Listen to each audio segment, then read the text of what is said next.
I just have to say that I object strenuously to your use of the word hilarious. To me, this feels a lot like your reaction to being named in one of these manifestos. Now, you're of course not responsible for the words of somebody writing that document, but I do think that laughing at it is a real problem, because these are real families that are impacted by this violence. And I think our efforts towards talking about this have to start from a place of mutual respect, which is what I've heard from this side of the table. Now, the reason we don't have those numbers, I want those numbers as much as you do, but to say the numbers don't show something is simply not supported by the data. Okay, and I have 38 seconds left, Ms. Mulligan, if you want to respond within that time. The only thing I would add is that it's in the name.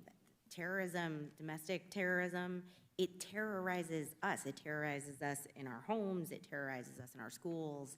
And to the points made by the other panelists, it is disproportionate to its impact on any individual life, and it's not. You reject the idea it's something that doesn't matter, or it doesn't really matter? Absolutely reject. Okay. All right, so here's where we are. Every member now has had 5 minutes and... Okay, and Mr. Clay, so we have 2 members who have not. So I'm going to go to the 2 members who have not yet, and we'll give an opportunity for a closing thought to any member who wants before we go. Am I next to respond, or is Mr. Meadows? I thought Mr. Meadows was next. Mr. Meadows, okay. Mr. Meadows is next, then Mr. Clay, then to you, Mr. Jordan. Ms. Owens, obviously this is a gang up on you. You know, we're giving these witnesses the ability to do a rebuttal on you, and so you know, I find it unfair, Ms. Belew. I mean, you know, candidly, for you to show mutual respect and then you to go after Ms. Owens, it's not appropriate. So, Ms. Owens, you can have 4 minutes and 34 seconds to respond. However, yield for a second. I'll yield to. Thank you. I believe, Ms. Owens, when you used the word hilarious, it was referencing the fact that no one had asked you a question. It wasn't to the subject matter of the hearing. Is that right?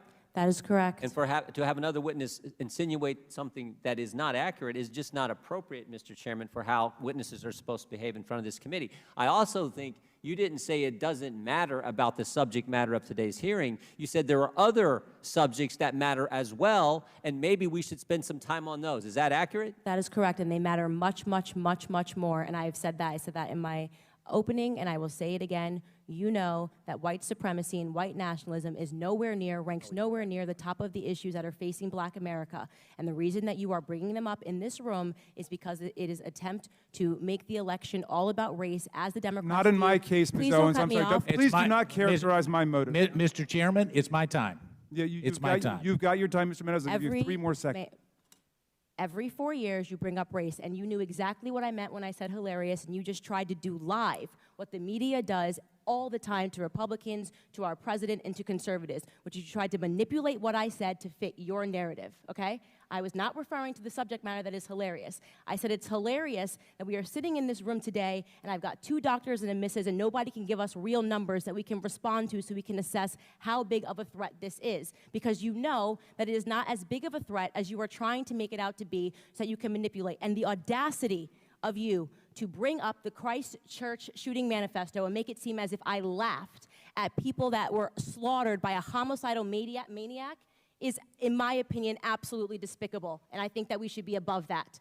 To try to assign reality or any meaning to a homicidal maniac writing a manifesto, which, by the way, let the record show, also stated Spyro the Dragon, the child's cartoon, as a source of inspiration. He also cited Nelson Mandela as a source of information. I don't think that Nelson Mandela has inspired mosque shootings. You can correct me if you think I'm wrong. You would rather assign meaning to a homicidal maniac than to actually address the things that I said today that are actually harming Black America. Number 1, father absence. Number 2, the education system and the illiteracy rate. Illegal immigration ranks high, abortion ranks high, white supremacy and white nationalism, if I had to make a list again of 100 things, would not be on it. This hearing, in my opinion, is a farce, and it is ironic that you're sitting here and you're having 3 Caucasian people testify and tell you what their expertise are. Do I know what my expertise are? Black in America. I've been Black in America my whole life, all 30 years, and I can tell you that you guys have done the exact same thing every 4 years ahead of an election cycle, and it needs to stop. I'll yield back. Thank you, Mr. Meadows.